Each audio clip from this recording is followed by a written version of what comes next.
Good morning, everybody. Thanks for being here. Kim and Mike, thanks. Make sure you hit that thumbs up. If you'd be so kind, that'd be awesome if you could give me a thumbs up.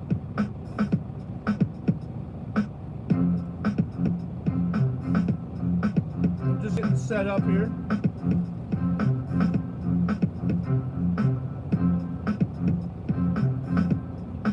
Coming at you from Tehachapi, California.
From somewhere in the United States of America is Trucker John O.T.R.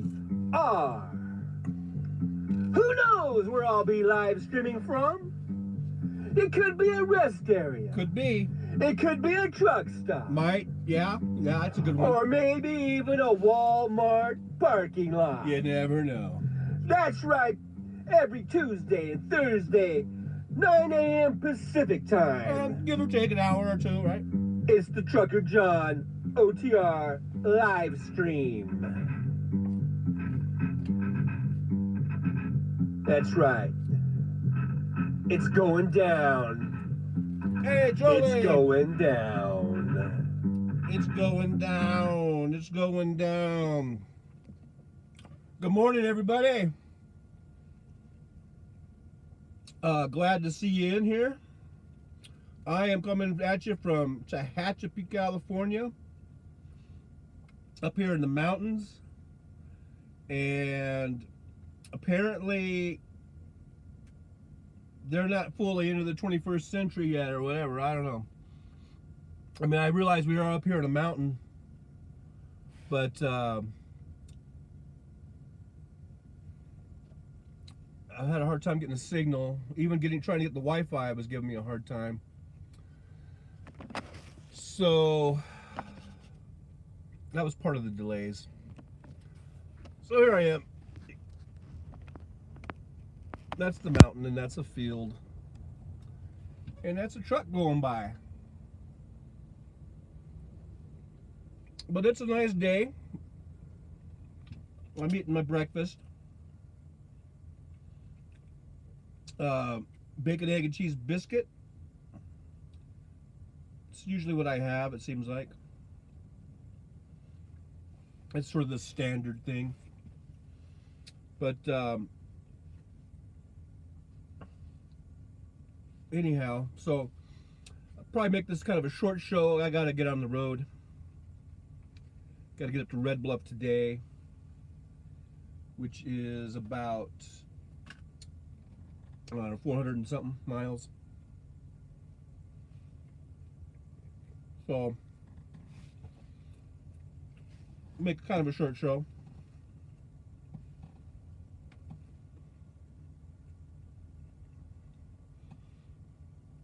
But here it is. It's a nice day. It's warm out. It's already warm. Like in, mid 70s. It was a nice night. Got down into the 50s. That's perfect. When it gets down into the 50s, Kidado, hey, good to see you. Thanks for being here. Make sure you guys hit the thumbs up. Or if you want, you can hit thumbs down, up, down, whatever. But just hit one of those thumbs. Hit a thumb. You know the routine.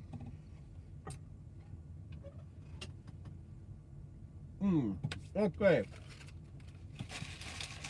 That was breakfast. So here I am in Tehachapi, California. I've had a bit of a saga going on. If anyone's interested in trucker life, I'll tell you a little trucker story. It's just, nothing to write home about, I guess. But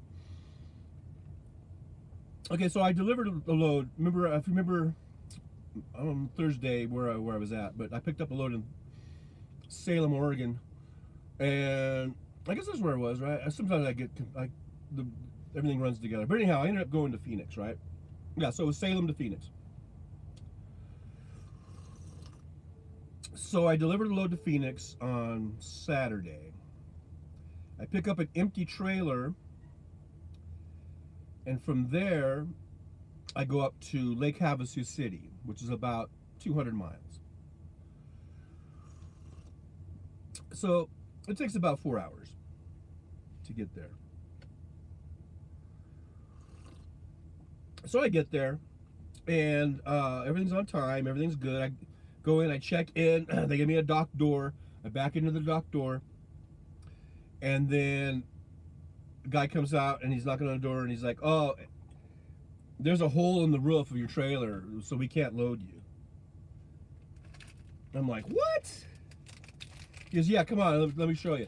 So I get out, I walk back to the loading dock, walk around, and sure enough, I walk into the back of the trailer, walk in about, 20 feet back into the trailer, was this little hole,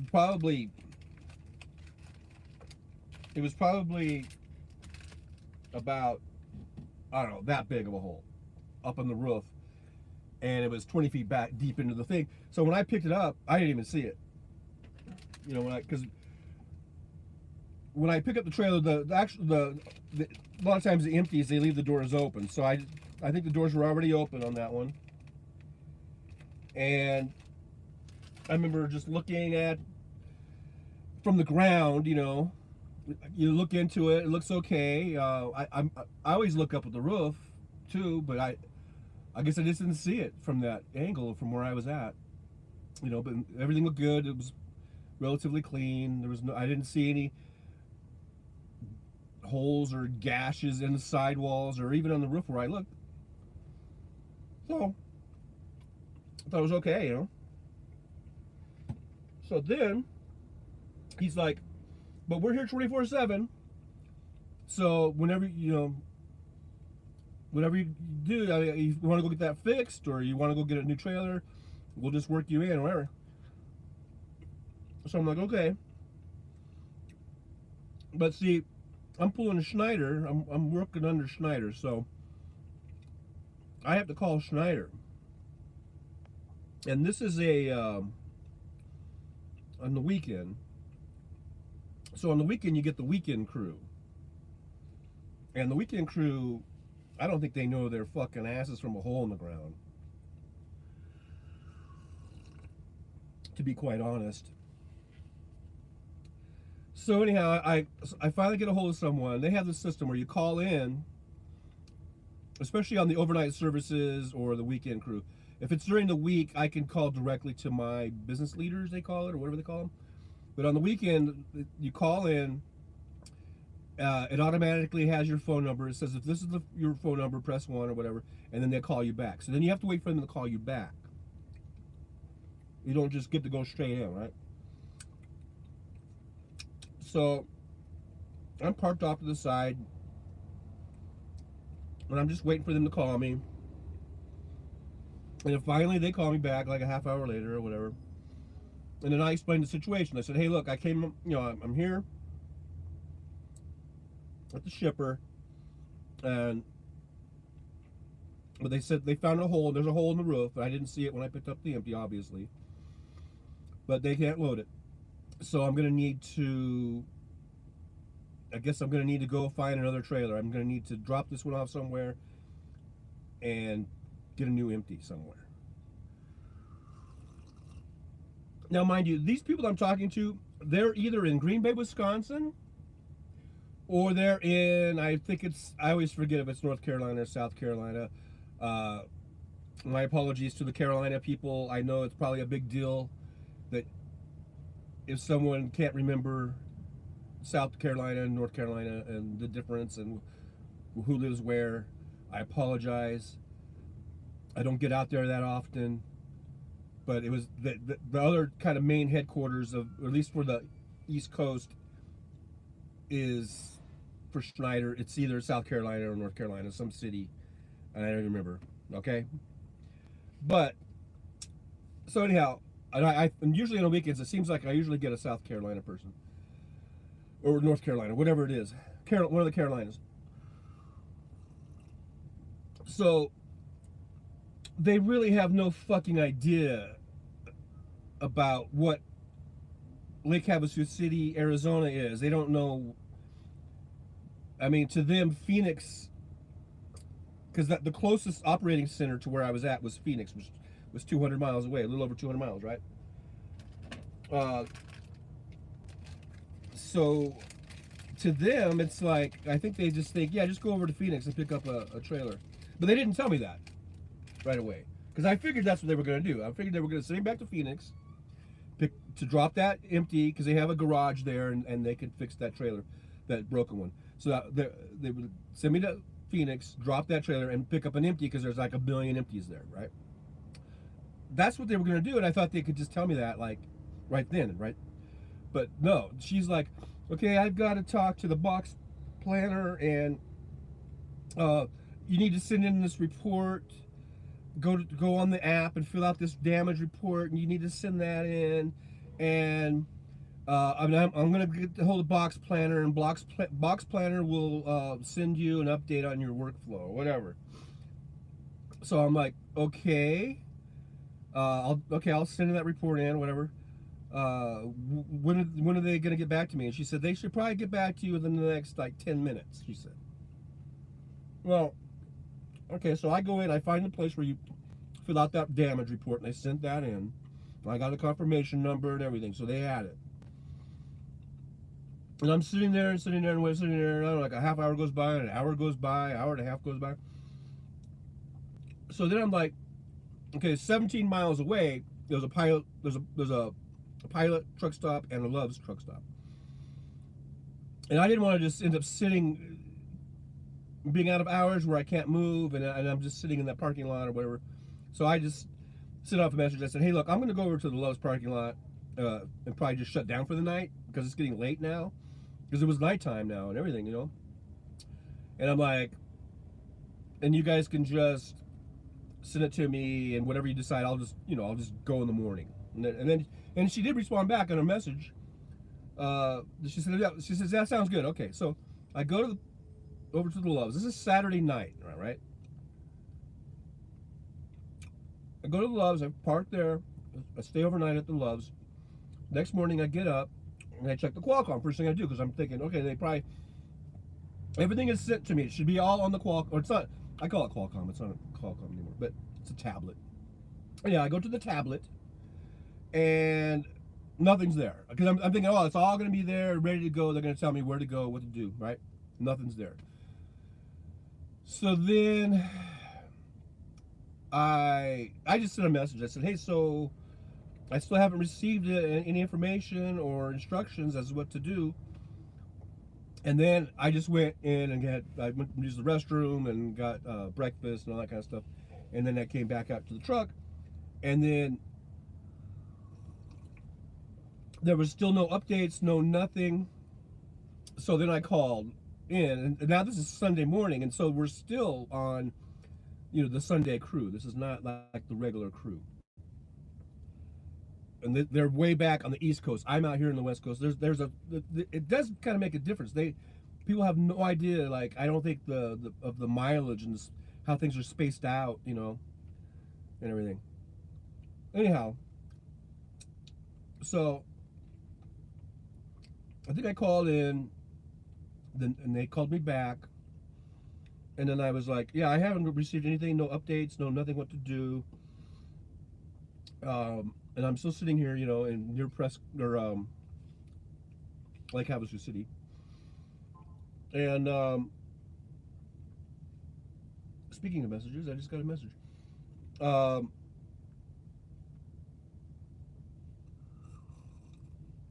and then she was like, "Oh, gee, I didn't. They should have notified you by now. They should have told you what to do or whatever." And I go, "Well, they didn't. So now she kind of got on it, and she was like, "Okay." I think she called me back again, and she just said, like, it was like 10 minutes later. It wasn't too long, and so she said, "Yeah, just go ahead and head over to Phoenix, and they're gonna have you drop that damaged empty there and pick up a new empty from Phoenix." And I was like, "Okay, that's what I figured." But yeah, and she goes, "Yeah, just go ahead and get started on it, and they should be sending stuff to your workflow as you're driving, or whatever." I'm like, "Okay, whatever." So I drive, and I drive a couple hours, and I stopped at another pilot when because I wanted to see. I hadn't seen, because sometimes when they send you messages, it'll beep or whatever, and you'll see a little dot that says there's a message or whatever, and nothing had come in. So I stopped, and then I called in again. I called back, and I said, "Hey, nothing has come through on the workflow." And they were like, she's like, she's like, "Yeah, that's odd." Well, she goes, "Okay, well, what they're gonna have you do is, she had you, she put this pickup on your last load that you did already, like the one that I dropped off at Home Depot." And I'm like, I go, "That's not on my screen. Once I complete that load, it's gone. It disappears." I go, she goes, "Yeah, I know, but she put it on there, on that one. So what you're gonna have to do is just, when you pick up that empty, you're gonna have to call in, and they'll just, like, put it on you." And I'm like, "All right, whatever." I knew it was wrong. I knew it was all wrong, but they're running the show. It's their show. It's their deal. I can't, I'm kind of at their mercy, I guess. And so I drive into Phoenix. By the time I get there at Phoenix, I don't know, but by the time they told me what to do back in Lake Havasu, it was already like 11 o'clock. So by the time I got to Phoenix, it was like 2 or 3. I think it's like 3 o'clock in the afternoon or whatever. So by the time I drop the empty, and I have to hunt around and look for another empty, and I find that, hook up to it, and then I got to call it in, and there's a whole big line. It's a waiting thing now. Whenever you call, and they have to call you back. Finally, that all happens. So I'm there like an hour at the OC, and then I tell him, yeah, I kind of explained briefly what the situation was, and that I had to call in, and you guys had to put it in. He's like, "Yeah, okay." So he put in the trailer I picked up. He put it on my system, on my load or whatever. And then I got out of there. By the time I got out of there, it was like, I don't know, 4 or 5 o'clock.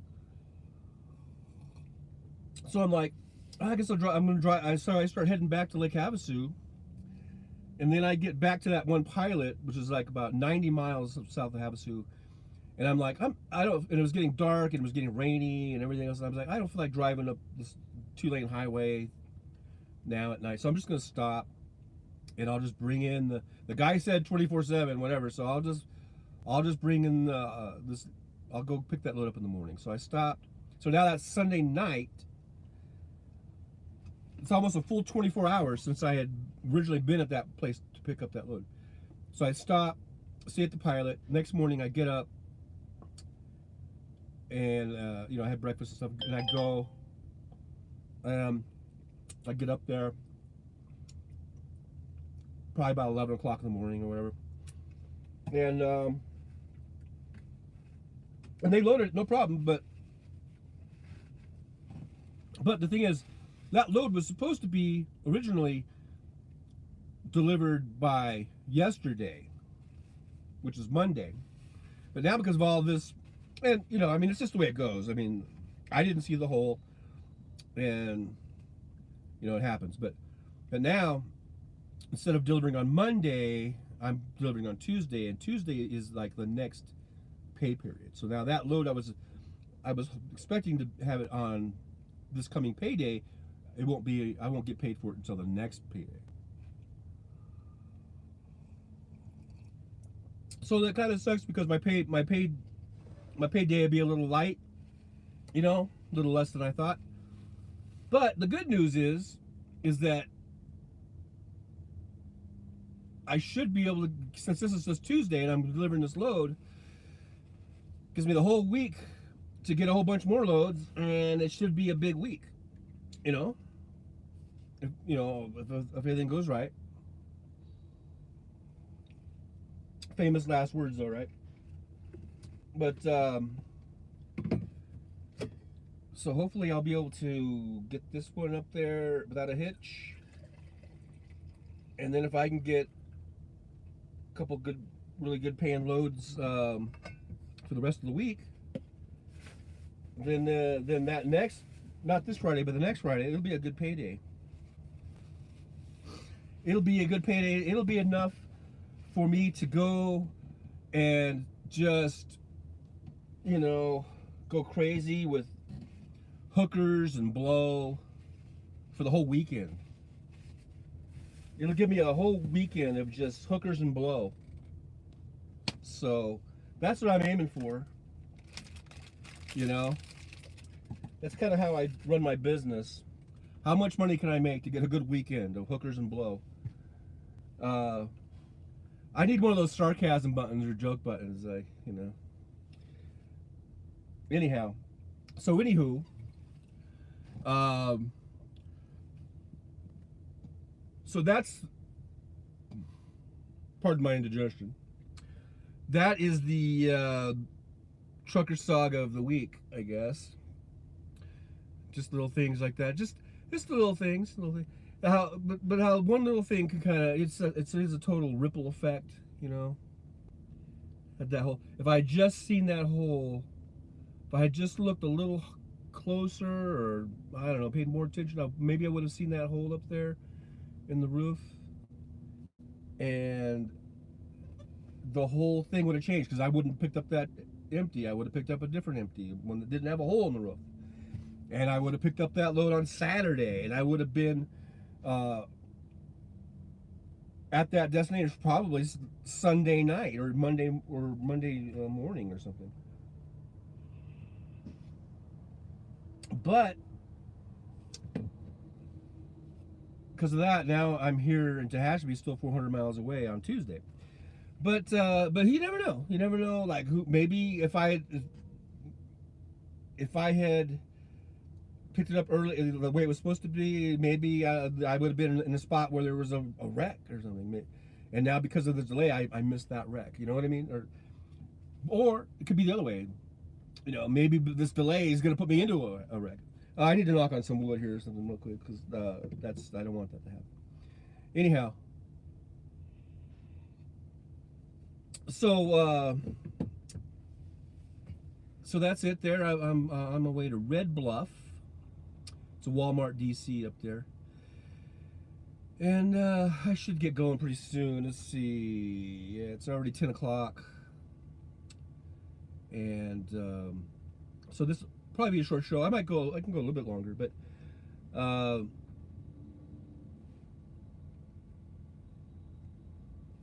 so that's what's going on with me. What's going on with you guys? I see Kenneth in there and Jolie.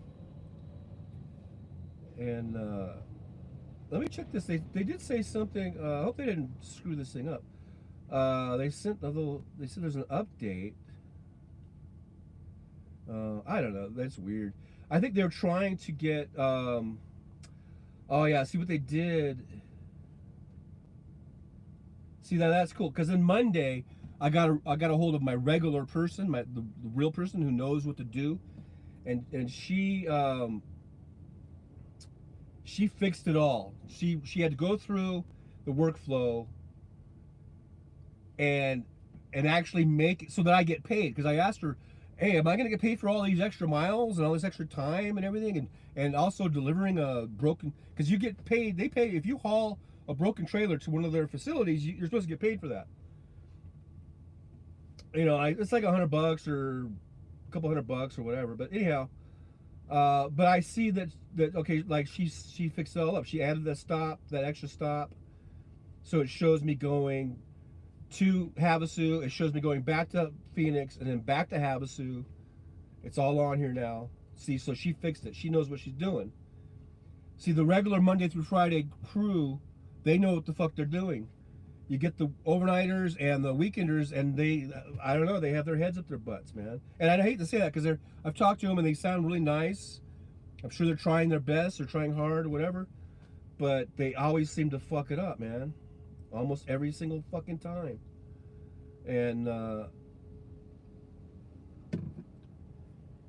like that, the way that they were doing, I wouldn't have got the extra pay. I wouldn't have got the extra 400 it's extra 400 miles of deadhead miles. But still, it's deadhead miles. It pays less, but they'll give me something for that, and they're going to give me something for the for bringing their broken trailer into their garage, into their. I didn't actually put it in the garage, but I parked in an area for maintenance. So anyhow, that's been updated. I see it's been updated. I see you've been updated. It's getting a little warm in here. I don't know if I want all these extra noises though. So I can just roll down the window. Roll down the windows. Maybe that'll help somewhat. So, okay, so anyhow, wearing my I Love Weed shirt today. It's a city, it's a town, okay? It's not what you might think it was. But,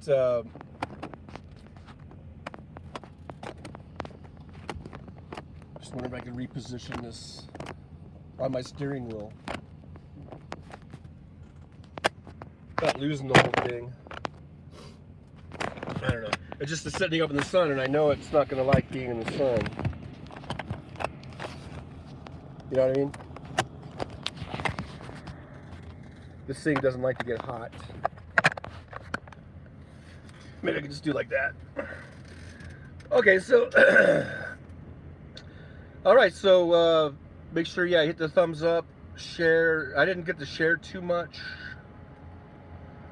The link.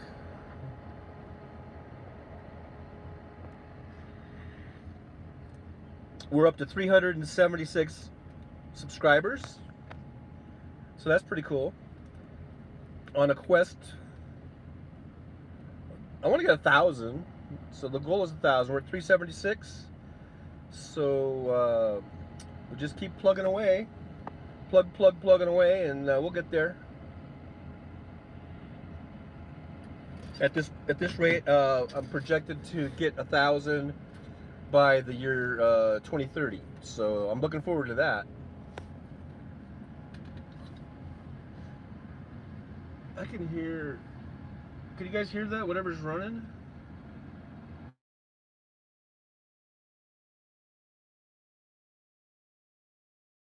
Oh, an engine. It sounds like a street sweeper. Oh, it is a street sweeper. They're running a street sweeper over there across the street. So anyhow, 376 likes on our way to 400. Let's do little goals. 400 is our next goal. And we'll see. We'll see. So anyhow, what else has been going on in the world?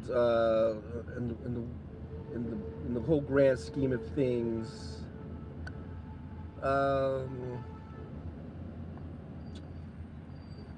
Oh, not much. Just the war in Ukraine and pooty poo, poo poo, being a crazy man. And here comes a truck.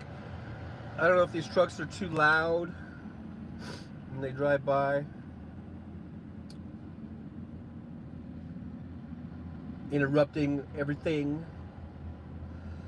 But you can see, it's been pretty busy. We got a lot of trucks going by. There goes a Schneider. He's on a dedicated run there, dedicated route, Dollar General. And there's a little car hauler over there. And there's some big old trucks over that way. We got them trucks over there. Got that guy over there.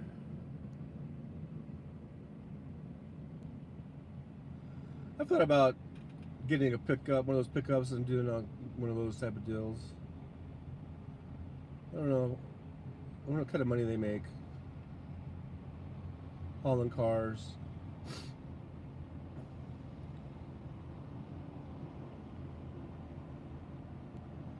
Just think about truck drivers. They're always looking for something else, or always wondering about something else. Here comes blue truck.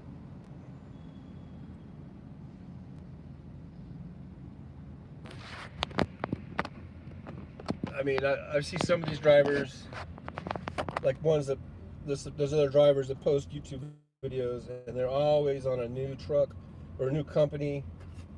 They're like, yeah, I tried this one, I'm gonna try that one, and this one gave me a signing bonus, and I'm doing this one. I don't like bouncing around. I've been with Schneider since 2010. Maybe I should bounce around. Hopefully the load situation is getting better. Because, you know, like I told you, in September was totally shit. I don't know what happened in September. One of the worst, probably the worst time I've ever had in getting freight was last September. It seems like it's picking up now in October, getting a little bit back to normal. So, but that had me thinking maybe I should look somewhere else. Maybe it's not. Maybe it is Schneider. I don't know. And I was thinking about, I don't know, going somewhere else, taking my wares elsewhere, taking my truck and going. Oh, look, this guy's backing out. Let's see.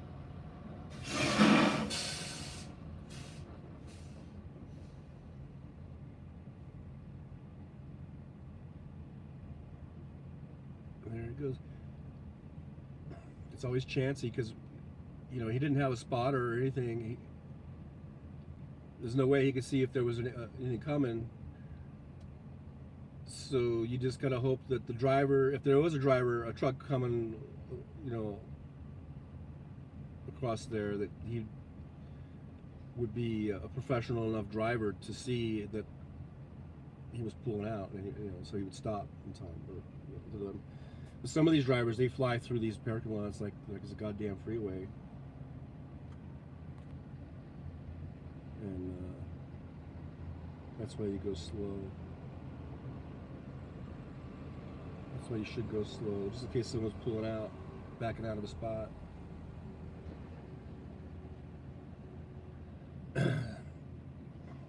So, yeah, lots of trucks here today. Lots of trucks getting fuel. And seems to be busy. It seems like the wheels of commerce are turning. Yeah, buddy. The wheels of commerce, they are a turning. Just trying to see if I can get the chat on here. See, yeah, on the iPad, it'll comes up for like a second, a few seconds, and then it fades away. It just fades away. So, yeah, I'm not real talkative today. I told my story about Lake Havasu. That was kind of a cool run. I hadn't been there for a few years. It's kind of picturesque. Maybe I'll make a video. I've got some video from my dash cam.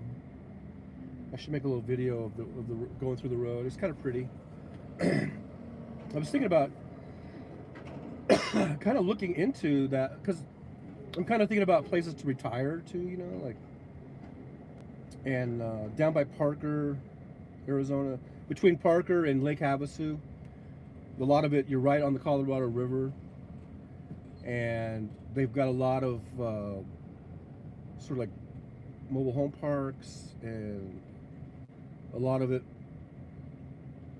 I think there's a lot of retirement type people there, and as well as like boaters and people that go there to use to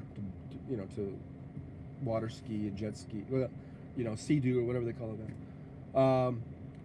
And it looked really cool. I was like, hey, this might be a cool place to retire to. You know?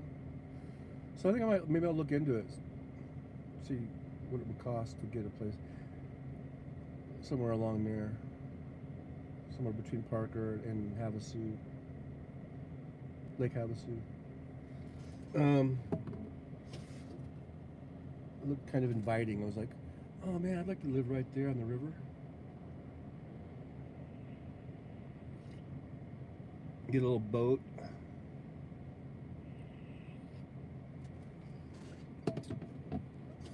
You know, go find a little cove to throw a fishing line in. You know? Even though I don't really fish, but never too late to take up fishing, I don't think. You know?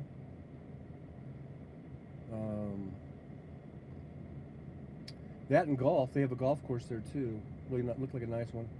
And I've really only golfed a few times in my life, so I'm not really a golfer, and I don't really know how to golf. But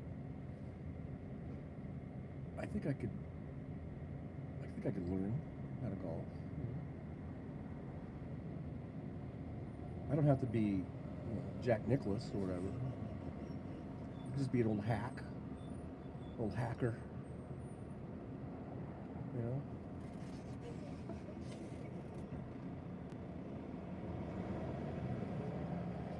So that's what I would do if I lived on the river, and I retired there. I would just golf, really shitty, and I would go and fish, and probably never catch any fish because I've never been a good fisherman. I've never, like, I went out a few times with my dad when I was younger, when I was a kid and stuff, and I could never. I don't think I ever caught a fish. I might have caught one, maybe. I don't know, but I remember my dad would catch fish, and then usually there'd be like a guy from work that would go with us from my dad's work, and he would catch a bunch of fish. I think I even went out with my cousin Dan. We're the same age, and I think Dan would catch 2 or 3 fish. I couldn't catch a goddamn fish. Maybe that's why I hate fishing. Maybe the fish know I hate fishing, so they're like, well, we're not gonna go on your line, give our lives up for some guy who hates to fish, you know, or at least gonna go with someone who wants us. I don't know. You think fish have ESP? Or whatever it would be. Would it be ESP? They have to be some kind of ESP to know whether the guy up on the boat hates fishing or not. You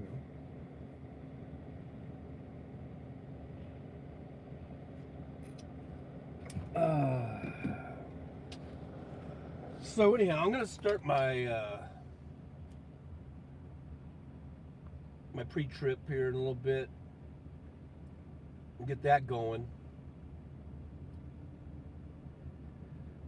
So that means that in about 15 minutes I will be leaving, and that will be the end of the show. So today's date is the 11th, right? I believe today's date is the 11th. So.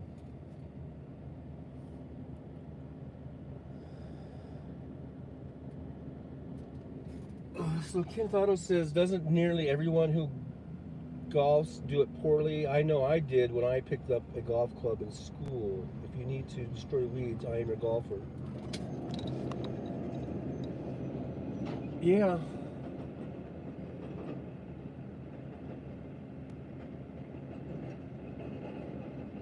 I don't know. I could usually hit the ball,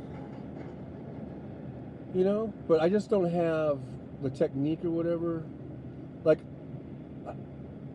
Like I can usually have good enough hand-eye coordination where I won't have too many swings and misses. I mean, every now and then you do, but I pretty much will hit the ball.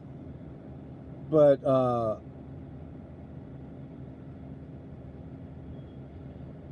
I don't know if I don't have like a good follow through or something. I mean, every now and then I'll connect on one and it'll go pretty good. But I mean, I'm talking about 30, 40 years ago.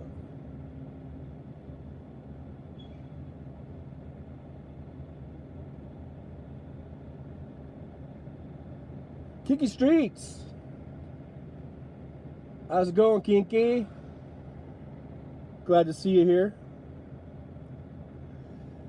But when I was in Vegas a few weeks ago for my son's wedding, we were in town for a couple days after that, and we went to Top Golf. And I don't know if you've seen Top Golfs, but I've been seeing them all over the country. They're building them like crazy. And if you don't know what Top Golf is, it's basically like kind of like a 3-story building where there's these little cubicles or whatever where people can drive. It's kind of like a driving range. It's kind of like the old driving ranges, but it's like updated 21st century. It's got you have like a TV screen and you can, it's all like touch screen, and you can play games, and when you and the balls have little sensors in them, so they each know whose ball is whose, and they have these targets out on the range, and if you hit certain targets, you get so many points. There's a bunch of different games. The game we played was just, I guess, you get 20 balls, and whoever has the most points at the end wins, or something like that. Hey, Kinky. And so of course, the further out you can drive it, the more points you get. If you hit in, it's like a circle area, and if you get in that circle, you get the points. Even if you hit it really far, let's say, and you just landed out on the rough somewhere, it didn't land in their little circle area, then I don't think you'd get any points. I think it's like 0. But anyhow, that's the first time that I have swung a golf club. Probably I can't remember. Probably 30 years, or I'm trying to remember, because I did go out with a couple guys golfing one time. I think it might have been the mid-90s. How long has that been? I think it was before my son was born. My son just turned like 25, so it was longer than that. Probably 26, 27, 28 years ago. That's probably the last time I ever went golfing, and like on a real golf course. So on this Top Golf, that's the first time I actually swung a club. And I'm sure it was not very pretty to look at. It wasn't a very pretty swing. But I got a hold of a couple of balls, but there were some swing and misses, and there were some really bad shanks and really bad just topping the ball where it just barely got out onto the field there. But it was fun. The only other time I've ever done golf was like, not miniature golf, because we miniature golf, but what's the other kind of golf? I think I call it putt-putt golf, right? And it's not like miniature golf, because you're actually using real golf clubs, and they're mainly just kind of putters, but some of those, they'd be pretty long, little, kind of almost like a fairway, but it was all putting, right? If you've ever gone to a putt-putt, that's a little bit more like real golf than it is than miniature golf, right? So we can't count miniature golf, I don't think, as swinging a golf club. And putt is really just putting, but they're like long putts until you get on, until you get up into the, into the putting area there. So this time with Topgolf, this is the first time I've actually picked up a driver, and actually just trying to swing a driver, an iron, but it was fun. And so Kinky Streets is talking about shipping container costs, cargo ships are same. Oh wait, that disappeared, so I have to go over here. As they were pre-pandemic, crashed 80% back to $4,000 per container. Pre-pandemic from over 20,000. Oh yeah, that's right. I remember hearing about the how it spiked. Yeah, it spiked so much. And now we're back to pre-pandemic prices now. And that's hopefully that will spur on the shipping, and we can get these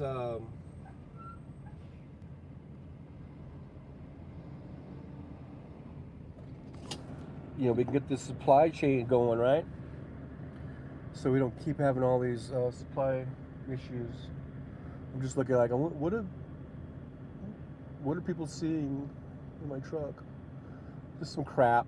This is like a bunch of crap over here, over there, wait, there. Just a bunch of my crap. There's some food items, and there's like just little junky shit going down in the city. Funky shit going down in the city. The Rams suck. I'm so embarrassed for my Rams, letting the Cowboys fucking beat them up like that. That is embarrassing, you motherfuckers. Come on, Rams. And then I got the Dodgers over here. That's like a D for Dodger. And there's Rams. Come on, Rams. You can rebound. You can do it. And today I got my old LA Dodger Yasiel Puig hat. Let's see. Do you see the Puig? I don't know. Somewhere it says his name and has his number on it. But anyhow, today the Dodgers are playing the Padres in Game 1 of their NLDS series going on. I think it's going to be a good series. The Dodgers, of course, I'm rooting for the Dodgers, and I think the Dodgers are going to win. But the Dodgers need to be careful. The Padres look a little motivated. They look a little. The way they beat the Mets, they handled the Mets pretty good, and I know the Dodgers have, they've pretty much owned the Padres for like ever. I mean, it seems like forever, and but now they're going into this series. I think they've got. They're pumped up. They just beat the Mets. The Mets were probably heavily favored, and they handled the Mets pretty easily. And they're going to be coming into Dodger Stadium with, I think, a big chip on their shoulders. So they really have a lot to prove. They want to prove that they are as good as the Dodgers, and they can beat the Dodgers. And so it'll be interesting to see how it goes. But I think the Dodgers are going to win. But it's like, are they going to just whip their asses like they usually do, or is it going to go down to the wire? Is it going to go? Are they going to force, Game 5 and all that kind of stuff? So that'll be interesting to see. So I urge everyone to watch that Dodger Padres tonight, 6:30, I think, Pacific time. Go Dodgers. As you can see, Dodgers. Anyhow, Kinky Street said something about went to a game. From 1970 to 2005, I went to hundreds of Mets, Yankees, Rangers, Jets, and Giants game. But you haven't gone since 2005. Wow. That's like 17 years. So you went to hundreds of games, and now you go to zeros of games. There must be some story behind that, Kinky Streets. Are you protesting professional sports because you think that something, because it's like bad for the environment? I don't know. Because they are exploitive. I don't know. Is it because the Redskins had a bad name, but now they're the Commanders, which I think is even worse? Because every time I hear them say the Washington Commanders, I just think of Handmaid's Tale, and I just think that they're just, the owners are just, that's just their way of saying, yeah, we're on Gilead's side. We want there to be a Gilead, and if there was a Gilead, we would be a commander. That's the, every time I hear the Washington Commanders, that's what I just think. They're just giving a nod to Gilead and to the Commanders. You fucks.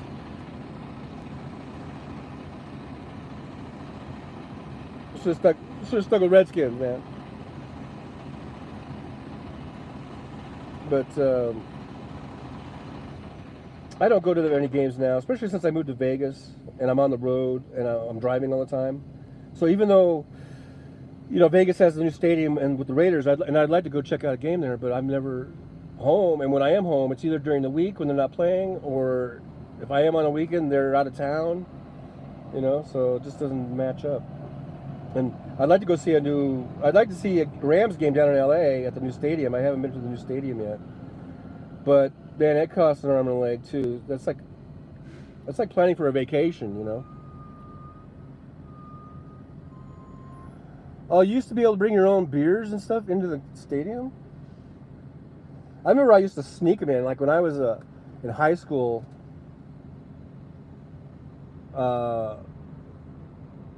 Like my senior year, or maybe it was right after high school. I remember driving to Anaheim Stadium with friends, and we would just stick beers in our.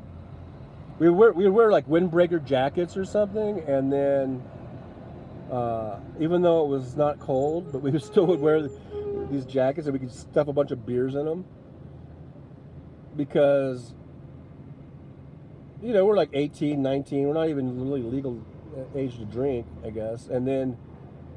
Plus, I don't know what beers costed. I know now they're like $12 or $13 to buy a beer, but it's usually like a big tall boy, a big giant, like 24-ounce one. So at least you get a kind of a big beer. But back then, whatever the beers were going for, I bet you the beers were only like $5 or something. But for like 1979 and 1980, that was like $1 million, you know, or whatever. I mean, that'd be like a $20 beer or something. So we just smuggled a bunch of beers in our jacket pockets, and they never did check. Yeah, this is before, because nowadays, we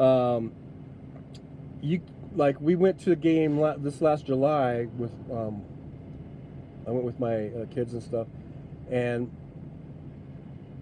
my son, at that time fiance, and now she's my son's wife, she brought a little backpack, and we forgot about, there's all these rules about sizes and things that let you in, and she had this little backpack, and it was kind of small, but it just was, and when you go, you have to go through, it's like going through an airport, you know, you have to empty your pockets, and you have to put everything in a tray, all your shit in this tray and everything, and then if you bring in like a backpack, there's like a little template you set it on, and if it goes outside of the lines of that template, you can't bring it in, and her little bag was just a tiny little bit over, and they wouldn't let her bring it in.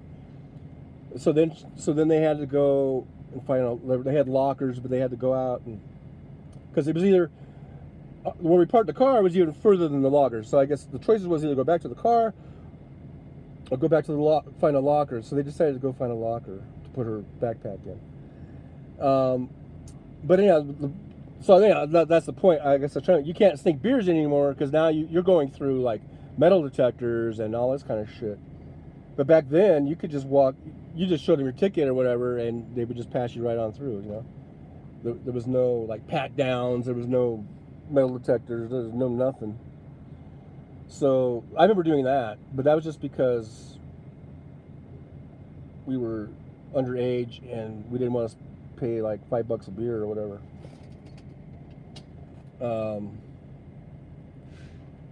I remember one time. Okay, now so this would be probably in the 80s. Yeah, a little bit later, probably in '84. I was living in the valley at the time,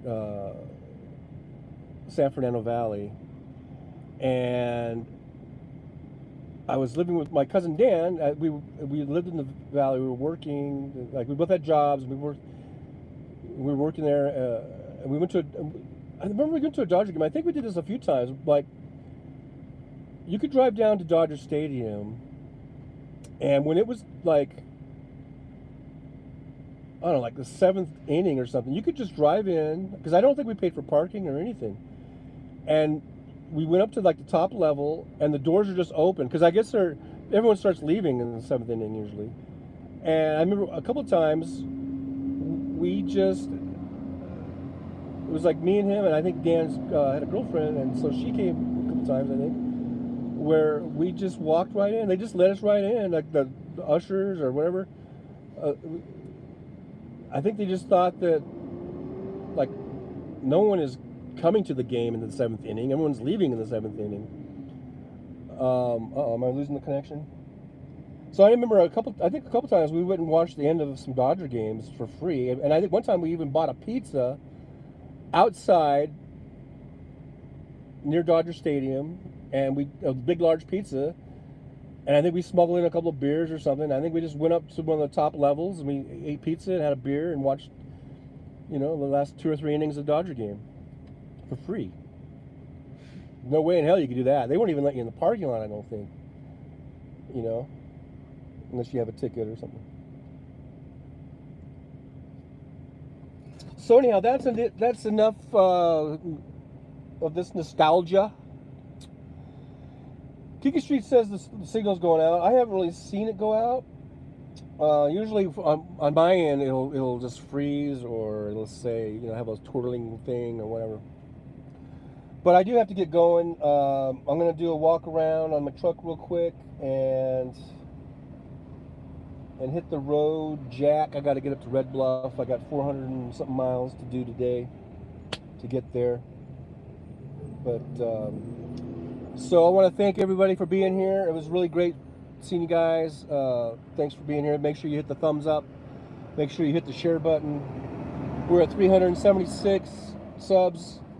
Really love to get to 400 by the end of business day, but by today. So let's get on it. We need to get 24 by today, or else the cat gets it. Okay, I'm just joking. I don't have a cat. But anyhow, so Kenneth Otto, thanks for being here. Kinky Streets, Jolie. Who else is we had? Kim, and we had Mike H.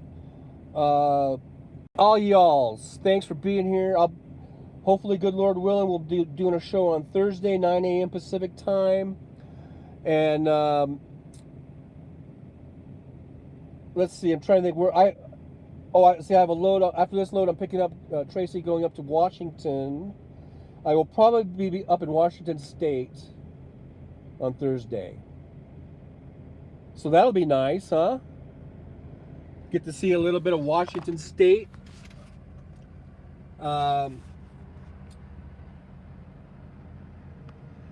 And not sure exactly where I'll be, but it'll be somewhere up there.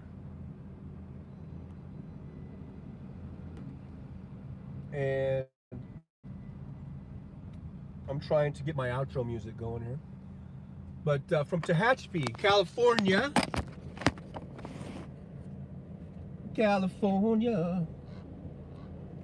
I just want to say thanks for being here, everybody. For some reason, I think my phone overheated. The phone was kind of sitting in the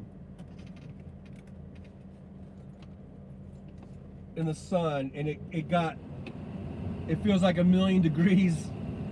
So That's why I won't play my outro music, because it says no, it's too hot. I'm hot. There it goes. There we go. Yeah, baby.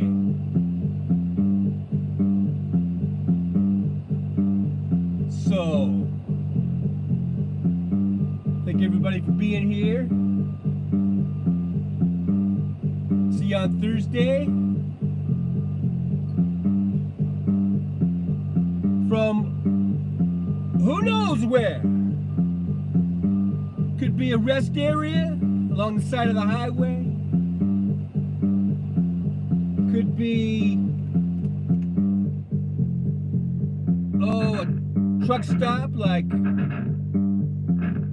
Pilot, Flying J, you know. Or it could be, yeah, you know, even a Walmart parking lot, ladies and gentlemen. Walmart parking lot. Thank you very much. So until then, you keep the rubber side down and the shiny side up. And yeah. Woo! I don't know if you guys are seeing what I'm seeing. There we go.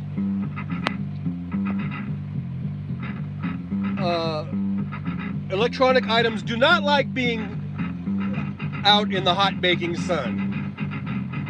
Alright guys, thank you so much.